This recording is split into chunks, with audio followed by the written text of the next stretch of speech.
Good morning, everyone, and welcome to Write for Your Life. I'm Caleb. And I'm Timothy. How you doing this week? Pretty good, all things considering. So you remember how I said I needed to get sleep last night? Uh-huh. Well, that didn't exactly happen. Oh, Um, what happened? I I just couldn't sleep. I have no clue why. Um, Went to bed at a reasonable time and just laid there. Like it wasn't even like my head was going at a like my brain was going at a crazy pace or anything. I just couldn't fall asleep. So I ended up reading for a while. Got to bed around like 11:30, I think. So we'll see how that affects me later today and tomorrow. I understand that. I don't know why. I have alarm anxiety, is what I call it. So if I have an alarm or something that I have to be at, especially right before I wake up or right when I wake up, I have a hard time sleeping and a hard time staying asleep because I get anxious that I'm going to miss the alarm. And that particularly happens on the days we record. That's unfortunate. It is unfortunate, but it's gotten better since we're now, I guess, 5 weeks in at this point. Oh yeah, this is episode 5. Cue the air horns and the bells or whatever celebratory noises there are. We made it 5 times farther than I originally anticipated. Well, did you anticipate 1 or 0? We're either infinitely further or 5 times further. Oh, nice. Yeah. I'm just going to say for right now that I hope that we would at least get one episode out. So I'll say 5 times further. By the time that the listeners are hearing this, it'll be 5 as of now. Technically it's not even 4 because there's only 3 episodes out while we're recording this, right? Yeah, there's only 3 episodes out Okay. right Okay, now. yeah. The fourth one does come out soon. I'm excited about that one. It should be good. It feels better. I don't know, recording feels better, editing feels better. All of this feels a lot better than it used to. Have you gotten used to hearing your own voice yet? It is normal now, and I am okay with that. It has definitely changed how I hear myself, Yes. but I think it's a more accurate representation because there is distortion of you hearing what your voice sounds like in your head versus reality. But it's aligned a little bit better, and I'll accept that. Yeah. You at least have a greater understanding of reality, whether it's a better reality or not. The truth has been revealed. We're going to do something special for this episode. I'm going to do a live reading. So it may not sound that much different, but it is definitely going to be different as this will be the first time that Tim is actually hearing this. You heard in the episode last week that Tim hears them usually once or twice before we begin recording, but this will be an actual live reaction from him, and it will be edited, but I will mess up a couple of times while I'm reading through. I usually do. Well, I'm excited to hear that. That's going to be interesting. I have yet to hear you record any of these, so I always hear the edited version. Yep, you always get the final product. With that, and the fact that it's going to take longer than normal, I guess we'll see you on the other side. Let's do it.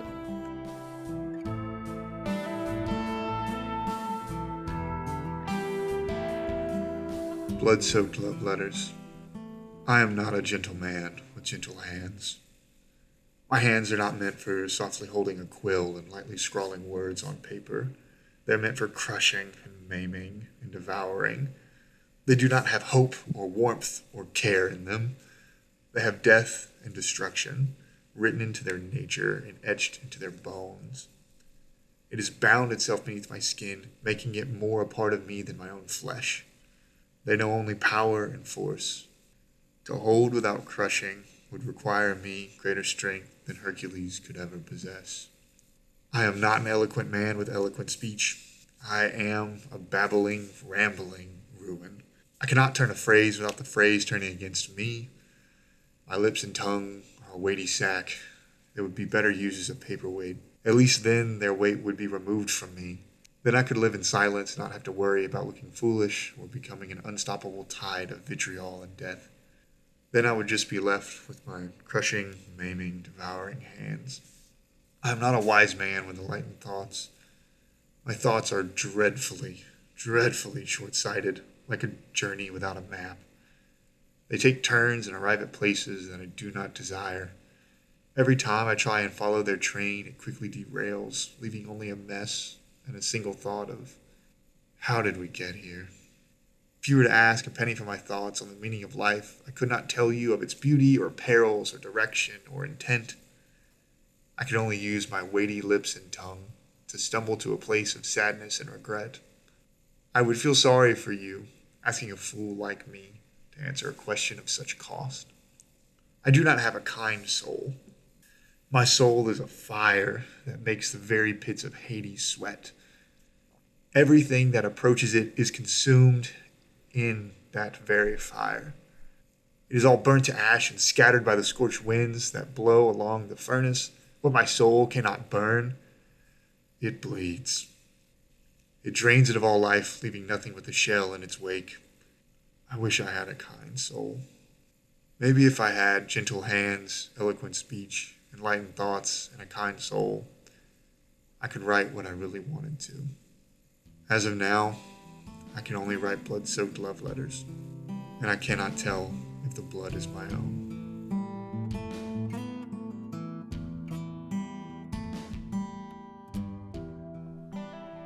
Oh boy, that was very nerve-wracking for me. Tim, what did you think? You didn't seem nervous to me, if that makes you feel better. Boy, I'm a good liar then. This is one where I didn't have nearly as clear a picture of it going in. Because there's a lot of ways you can take the interpretation of this piece. And I think what I got from you, especially at the beginning and the end, and maybe that's where I was paying most attention to that and not as much the words, I had this image of exasperated despair, almost. I don't know if that's exactly what you were going for, but that is what I pictured in my head as this person. Not frustrated is the wrong word, but there's definitely kind of a despair and throwing up the hands and being like, I wish I wasn't, but this is who I am. Yeah, that's sort of the feeling. The mental image I have of this one is a man sitting at his desk trying over and over again to write something beautiful. And there's just like stacks and stacks and stacks and stacks of pages around.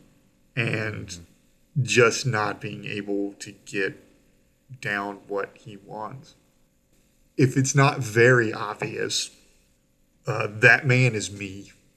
I was gonna ask about that because it really felt like a self-reflection, and I could see how this would be, a piece for a character or something like that. But I don't know if it's apparent to the rest of the other people who've read it or are listening to it now, but this felt like you in that space, and this was your thought in that space. It's kind of funny. So I'm a large individual, and I've kind of always been a large individual. I'm not the biggest person that you'll ever meet in your life, but I am a bigger person.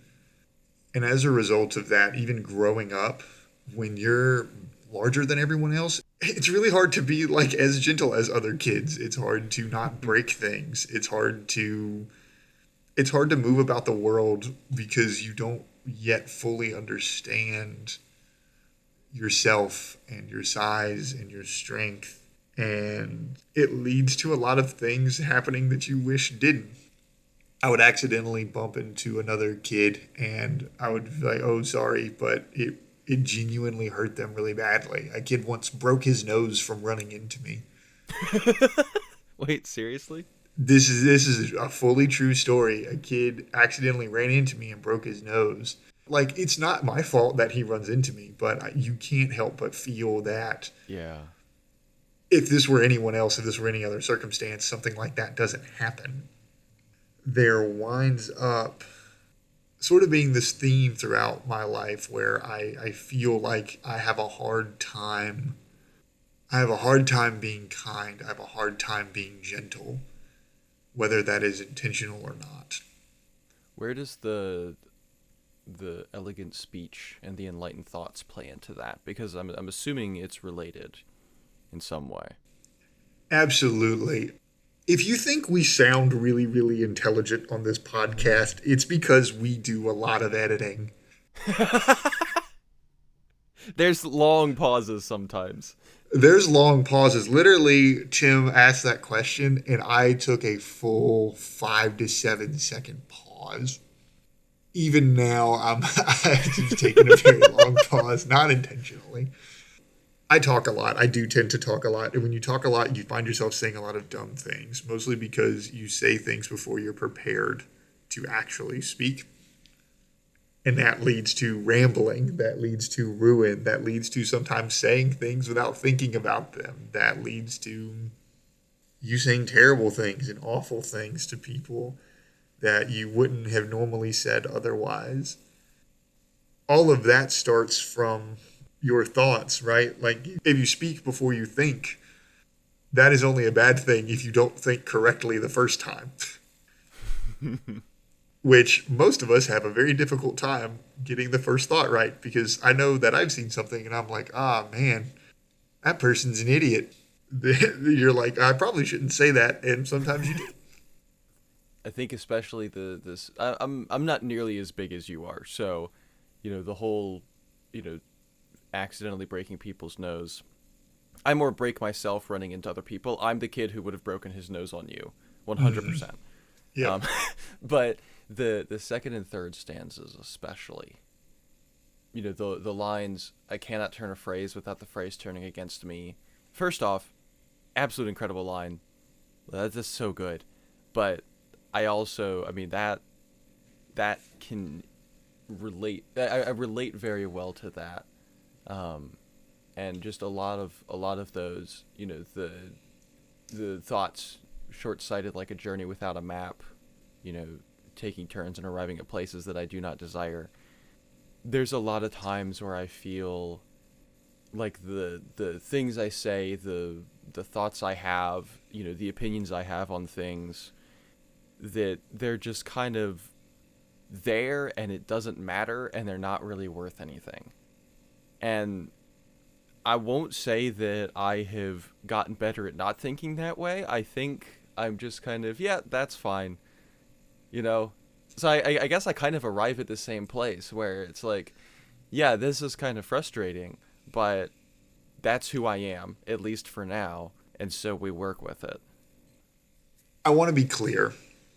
If you find yourself in this place, like I do, like we all do, it is okay to acknowledge where you're at and to not be happy with it and to sort of be upset and distraught and want something more. It is not okay to leave yourself there. Mm-hmm. In the Bible, there are a lot of psalms of sadness and lament, but that is not the only psalm that is written. There are other ones coming. Even most of those psalms, I think there's only one psalm, I don't remember which one it is. There's only one psalm that doesn't have at least a glimmer of hope at the end, or a glimpse of, hey, this is something bigger, this is something better that's coming in the future. Even in the depths of despair, there's always that. Right. And if you're listening to this podcast and you're having a really hard time, better days are coming. And there are people out there who really do care, even if you feel like you can't do anything well with your hands or your thoughts or your words or even your own soul. I think we all go through phases like that. Moving on from some of those themes, what was it like hearing me read it live? What was the live version like? I mean, we all listen to music and then we go to, I'm not comparing myself to a concert, but listening to a recording of something is not the same as listening to it live. It's why people pay lots of money for concerts. Yeah. What was it? Because all transparency, I did two takes. You're only going to hear one, obviously, but I did two takes here. So what was it like? Again, even though we're obviously not in the same place. Okay, I shouldn't say obviously. We're not in the same place right now. Halfway across the country or so from each other. So we're not. Caleb isn't sitting in front of me and reading this, but regardless, I'm hearing it through my headphones, just like I always do. We're on a Discord call, like we always are, but instead of pulling up a recording, he read it on the call, and just that difference, I cannot explain it. I don't think anybody will ever be able to explain it. There is a difference. It felt so much more personal. I could get more of how Caleb was feeling. I could feel more about what he was reading. I got more emotions from it. And I don't think any of that is Caleb reading differently, because he said he was nervous. If anything, he probably technically had less emotion and stuff in it than you normally do. But it felt like more. I can't explain it. You're 100% right. It's exactly like a live music. So I do a lot of swing dancing, and one of the instructors that I had once, he said that dancing to recorded music is just a rehearsal for when you're in front of a live band. And I think that's the best way to describe anything recorded versus live. That's exactly what it feels like. And I think the other cool thing was just getting to hear the process, because you're getting a sneak peek at me getting a sneak peek behind the curtain now. I got to hear you record through it once and then think about, did that feel the way I wanted it to? And then you decided no, and so you recorded through it again. And it was neat to see how not necessarily your interpretation, but how the verbal representation of your interpretation changed over those two recordings. It was really fun to see that. I recorded it, and then I was like, I'm nervous. I knew I was nervous. Yeah. Tim didn't pick up on that, but I was, and I was like, I'm not leaning into the bit as much as I would like to, which, also full transparency, I don't think I've fully leaned into the bit yet when it comes to recording one of these for nerves or for some other reason. One day I'll get there, but that's not today. I think that's exciting, though, because we kind of get to see an evolution of you reading this stuff out loud, because you haven't normally done that much in the past, as far as I know. That's actually part of this podcast, right? Part of this podcast is us learning how to do all of this for the first time, right? Learning how to record, learning how to edit, learning how to do voiceovers, learning how to do live readings, learning how to write, learning all of these things is part of the podcast. It's part of the journey. It's part of why you listen, so that way you can follow along in our ups and our downs and be with us as we learn and grow. So speaking of learning, you gave me a nice little segue there. Another thing I wanted to ask about was your process for writing this. And we talked a lot about your general process for poetry last week. I already have an idea of how this happened, but the thing I want to specifically ask is, this is such a structured piece comparatively, I guess. Like, you've got your four main ideas, and then you have your conclusion. And so I guess the thing that I'm very curious about is how much of this was, okay, I know what each of these stanzas is going to be, and how much of this was just you sitting down with a feeling and then writing based on that. So I think I had the four main thoughts to begin with on this. I was like, okay, my hands, my mind, my speech, and my soul. And then I sort of just went from there and started writing it out. And this one is one of my older pieces. This is one of the first few that I wrote. I wrote this one. Gosh, does Google have it saved? You will get to hear me clicking around like you heard Tim tapping on his keyboard last week. The Substack has it posted on January 7th, which means I think that would make it the second piece you ever posted. No, the third piece. It's the third piece I ever posted. I wrote this piece well before the Substack. This piece was written on Halloween of 2024. Oh wow. So by the time you posted it, it was a year and a half old almost. Yeah. So this one was not written for the Substack. This one was written for me. At the time when I was writing these, I had no plans of doing a Substack, doing this podcast. This was me writing for me. I think when I was going through, I tried to write the same number of lines per. I sort of just go for it. And what I did is I went through and wrote it. And then I was like, okay, what are the patterns that I could actually pick out in here? And then once I decided the patterns I could pick out, I added to those and added lines and removed lines in order to make it fit that pattern and that structure. This is sort of a good look at the evolution of part of my writing over that sort of year and a half-ish timeline. I mean, this was, gosh, at the time of recording this, a year, almost two, not quite 2 years ago. Yeah, about 20 months, I think. So I think that kind of gives two insights. Number one, I've been writing things like this for a long time, I guess a long time comparatively. And number two, sometimes you have to just write things and do things, even if they're not for the purpose or sake of literally anyone else. Because this is a piece of emotional expression for me. And that's what it was at the time. And this felt very vulnerable to share. But as far as the stanzas and things go, I had the four main ideas, and then I wrote them out, and then I added and removed lines to make it fit the structure that I wanted to.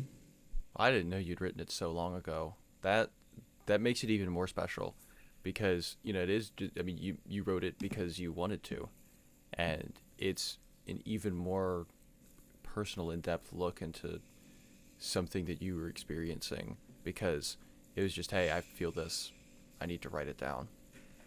Mm-hmm. That's really special. I encourage others to do the same. Whether it's writing or it's drawing or it's painting or it's sculpting, whatever your creative outlet is, I always encourage doing that creative outlet when it has no purpose other than just for you. Yeah, that's something that I personally really struggle with, and not necessarily for the reason that you might originally assume. Currently, I don't really have any intention of publishing books as at least a part-time or a full-time job, or, releasing albums and trying to make money off of that or anything like that. So that's not something I'm personally gunning for.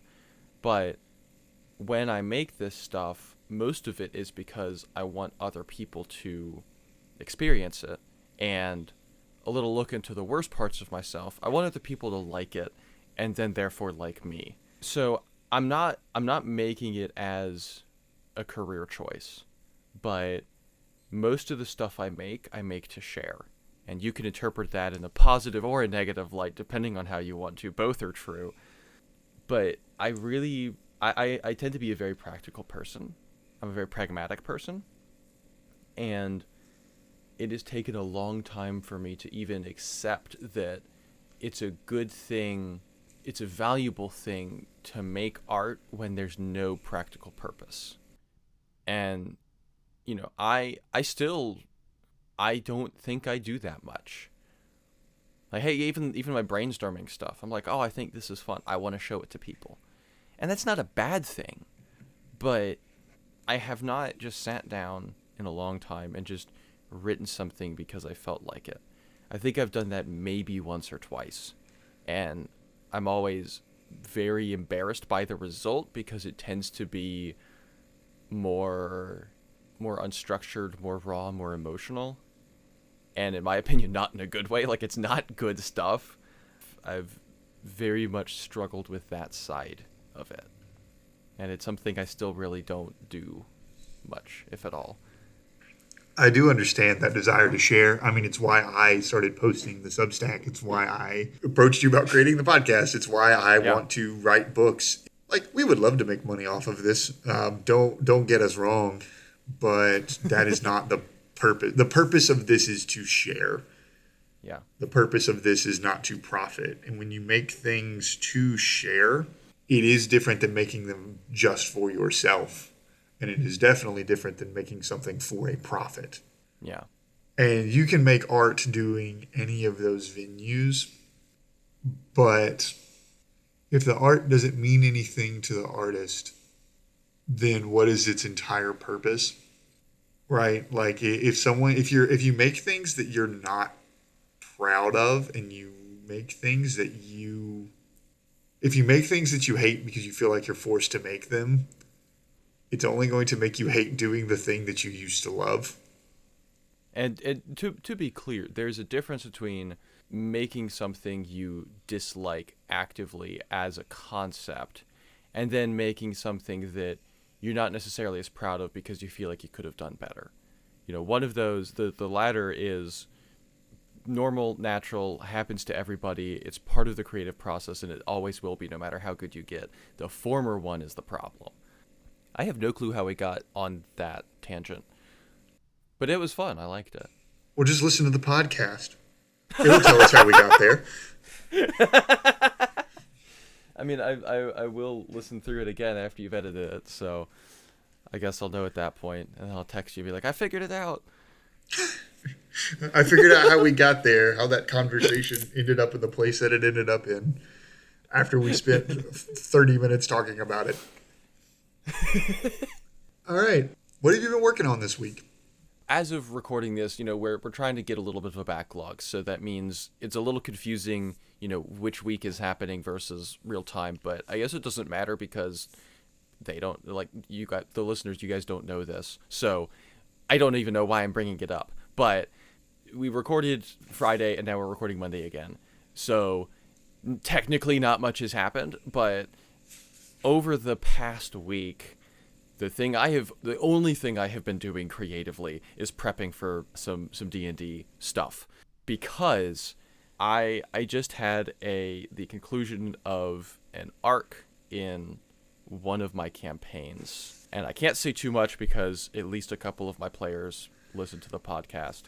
I had an idea of what the next arc was going to be, but actually planning out exactly how to do that, how to make the emotional beats hit, and how to do that in a way that's fun for the players, that took a lot of time. And then also on Saturday, I had a 9-hour one-shot session that I've been planning for about 6 months, and I drove somebody up from Memphis so we could play in person. It was an entire day of playing. I am still recovering from that, but just doing the final prep work for that, it was incredibly fun, but that took up all of my creative time and juices last week. So it's not. Didn't work on the book, but I did do a lot of writing, a lot of dialogue actually, because I had to. The way I was doing these one shots is I had character intros, because I feel like in a one shot you've built a really cool character, and you don't necessarily get the time to showcase here's all the cool stuff about this character, because the one shot beats happen so fast. So what I like to do is I like to give each character essentially their own scripted intro, where they get to showcase, here's the cool stuff about my backstory, here's the cool stuff you need to know, here's what he can do. And this was a particularly important one because it is a sequel one-shot to a one-shot I did about 6 months ago.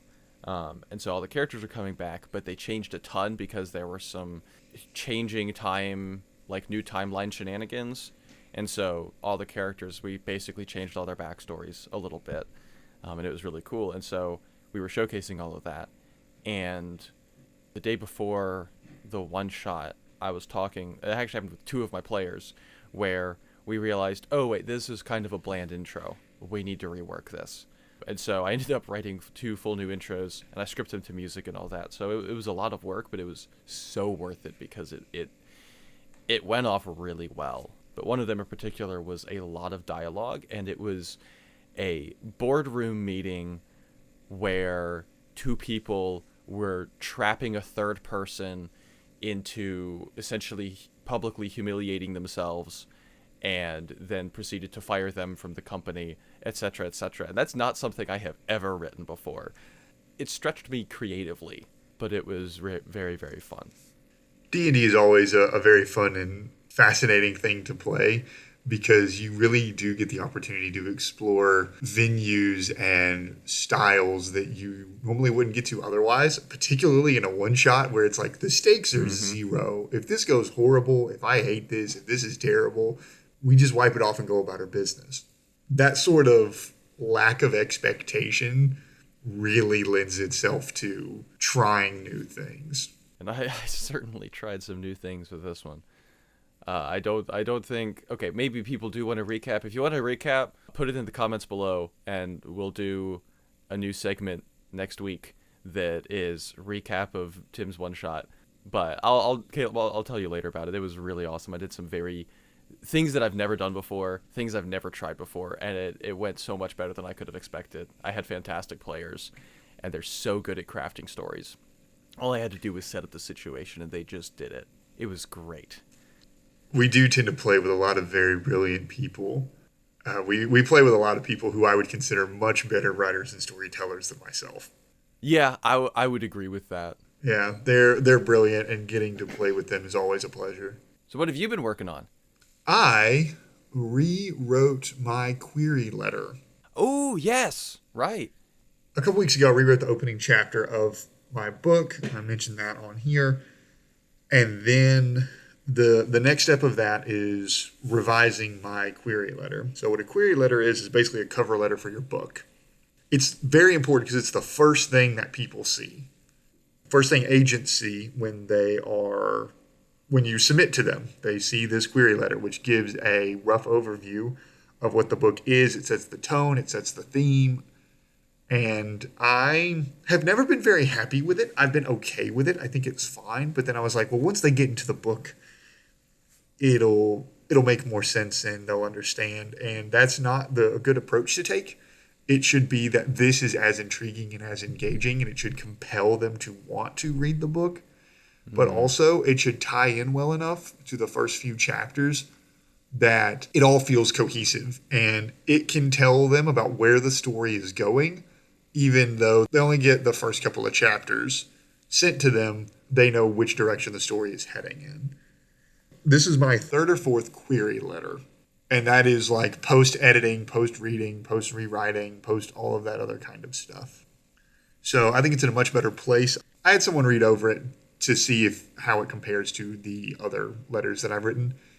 And it's better. And I think the opening chapter is better. So it's about time for me to start putting the book out there again.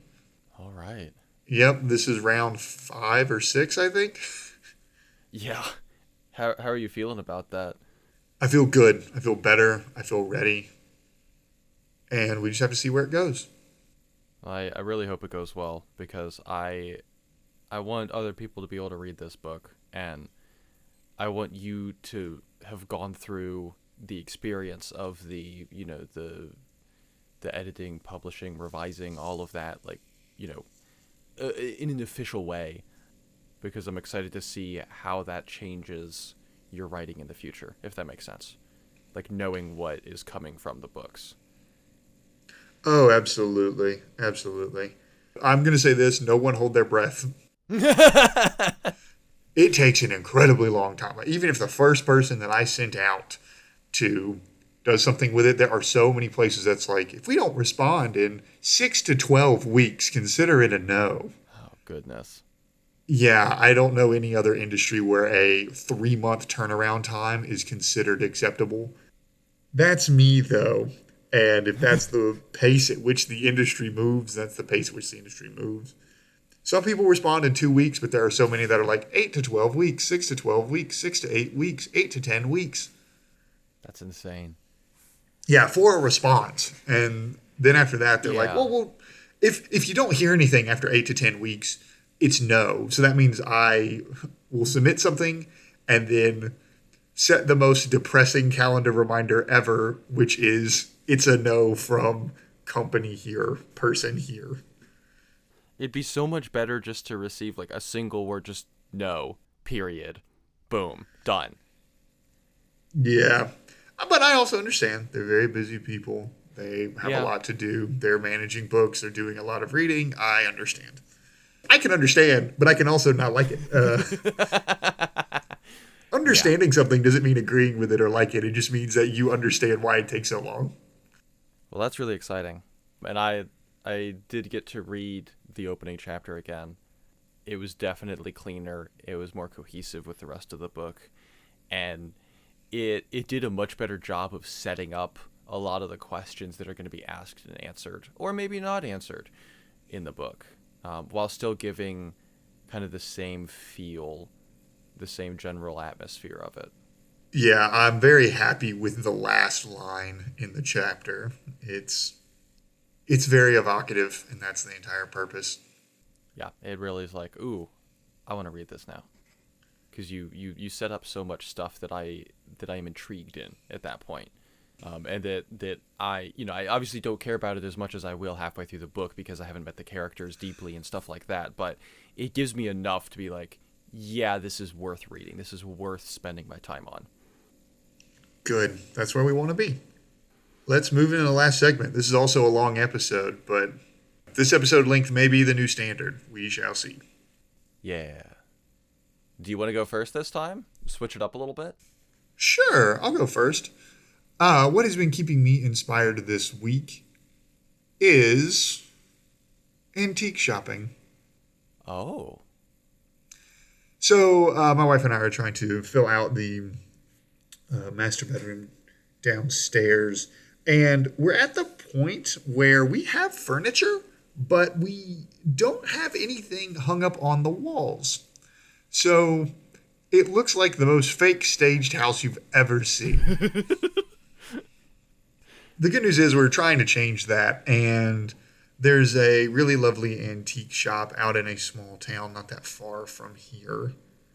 It's in an old movie theater, which is already pretty cool. Ooh. Yeah, like a very old movie theater, like a 40s, 50s movie theater. That's cool. The one thing that I love about antique shopping is everything's worn, everything's old. And so everything already comes with a variety of story behind it because Mm-hmm. that's how it ended up here. That's how it ended up in an antique shop, whether that is comics or whether that is a large mirror that we bought that is very heavy, or chairs or old paintings. Everything has a story, but also everything is wonderfully worn and has been beautifully loved. The saddest thing I can see is a book that's 100 years old that looks brand new because items have purpose. A lamp is meant to give light. A chair is meant to be sat in. A painting is meant to be looked at. When items are detached from their purpose, it makes me very sad. But in an antique shop, it is, hey, here's this thing that has been around and has been, used, and you also get a chance to now use this thing. And I think that that's wonderful.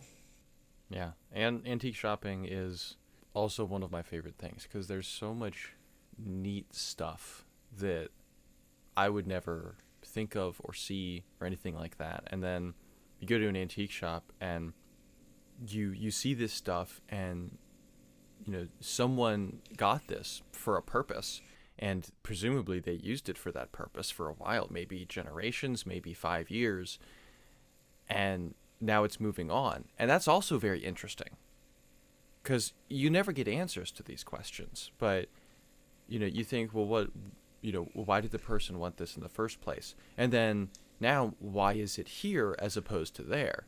Did the person pass away? Do they no longer want it anymore? Is there something, a far more interesting story to how it got here? And the imagination kind of goes wild in places like that. Yeah, it's wonderful. You got to find your way up here. There are so many thrift shops and antique stores, and Financially, that's dangerous. well, that's why you walk in without a wallet. Yeah, or like a specific amount of cash or something and no credit card. Well, what has been keeping you inspired this week? So, a specific thing that I did over the weekend. My sister was in town for the DnD thing, and yesterday we ended up watching the first Spider-Verse movie, which is absolutely amazing. it's probably one of the best superhero movies ever made, in my opinion. But I had just, gotten off the high of the one shot and all of this writing and stuff. And so I was kind of watching it through a different lens than I normally do. I was thinking about the motivations of various characters, because that's the thing you have to think about a lot in D&D, especially as a GM. You gotta craft the stories such that the motivations of your characters lead them to the decisions that you want to have happen in the story. So I was thinking about especially the villain and his motivations, and I guess spoiler warning if you haven't seen the movie yet. Skip ahead. Caleb, you've seen it, right? Oh yeah, I've seen it. It's beautiful. Okay, It's cool. wonderful. Yeah. So Kingpin, he's like, obviously there's a lot of motivation that we don't see. He's very clearly just a bad guy, and he's got a big company, he's got a lot of money, he's probably doing a ton of nefarious things. But in the movie itself, his specific motivation is bringing his wife and son back, essentially. His method of doing it is through another dimension, yada yada, science mumbo jumbo. But you don't learn this until almost at least a third of the way through the movie, and you see how his family died. And it's because they saw him as a monster and were running away from him. And the thing he takes away from that is regret. He wants to get them back. But to do that, he becomes more of the person that drove them away in the first place. And so, at the end of the movie, again, he almost succeeds. And there are essentially alternate versions of his wife and son from other dimensions, and he's there, and he's doing the exact same thing that they ran away from in the first place, and they run away again. There's seeing his reaction, and then like him lashing out because of that. It's so good. It's just such good writing and character development. There is a trend now to make villains sympathetic, and I'm not 100% on board with it. I think there's a lot of room for it. I think having nuance is generally more interesting. But having a character who is evil, and the things they are doing you hate, and you want them to lose, but then still watching them go through this very human emotion because of things they've done, it gives you such a closer connection to the story, I guess. Because at the end, like, you're not sad that he loses, because he's done so many awful things, and you're happy that Spider-Man wins and all of that. But even though, you don't agree with him, and what he's done is evil, you still understand how he feels. It's sort of going back to the purpose earlier, the purpose earlier that I said with the agents and the publishing companies, right? Like, you don't have to agree with it, but you understand. Yeah, exactly. Nice full circle. I think making a villain sympathetic and making a villain understandable are two different things. Oh, yeah, that's a great distinction. Yes, I could not have put it in those words, but that's absolutely what I mean. Yeah. I think that Thanos is kind of a good example of this as well, where you're like, I get it. I understand what you're trying to do. I don't really agree with it, but I understand it. As opposed to, this I'm sure this is one of the cliches that people go to, but the Cruella de Vil origin movie. Did you ever see that? No, I didn't see it because I was like I don't care about the origins for the lady who wants to make fashion out of dogs. I think I'm okay. Yeah, it was basically, feel bad for her because there's someone more evil than she is, and that was it. That can never be your standard. Yeah, it was so cheap, and it's so lazy, and it doesn't work because it doesn't connect, and it doesn't make sense. Like, how did she go from, she's fighting back against this evil monster, to, I'm gonna make clothes out of dogs? Like, that's a wild leap. But not every villain needs to be sympathized with. But if you can't make your villain understood, that's different. Well, and an interesting thing that was going through my mind when I was thinking about this is the villain I had for the one-shot. And I can say all this because the one-shot's done. the villain I had for the one shot is not at all like Kingpin. He does not have oh, I understand his emotions. I understand why he's doing this. And I feel like I feel some sympathy towards him, even though I'm not sympathizing with him. The villain I had was completely selfish, very focused, very evil, no regard for anything. And again, his plot was understandable. Like, what he was doing was understandable, but not in the same way. It was very inhuman in a lot of ways. And yet it was still interesting because it made sense. It was like, oh, okay, he wants this thing. I see why he wants this thing. And here's what he's doing to get it. It's not, you don't get the moment of, a little bit of sadness for what he's been through, or, understanding how his hubris has, led him astray or anything like that. It's just, oh, this is a bad dude and he wants to do things because he doesn't care about the consequences. And yet it was still really interesting. And I think that also goes into, you want to make them understandable, not sympathetic. They have to make sense. It has to be something that would be rational to the person in that situation. Even if it's extreme, it needs to be rational. You can have someone who makes an extreme decision, but it has to make sense that they made that extreme decision. Because of various magic and time shenanigans, it did make sense. Well, I mean, we're, again, saying that we're overtime makes it sound like that we have a particular time budget, which I guess we're all given a time budget, and it depends on how you'd like to spend it. Oh, I was hoping you were going to say something like that. That was good. Thanks. And with that, I have nothing else clever to say.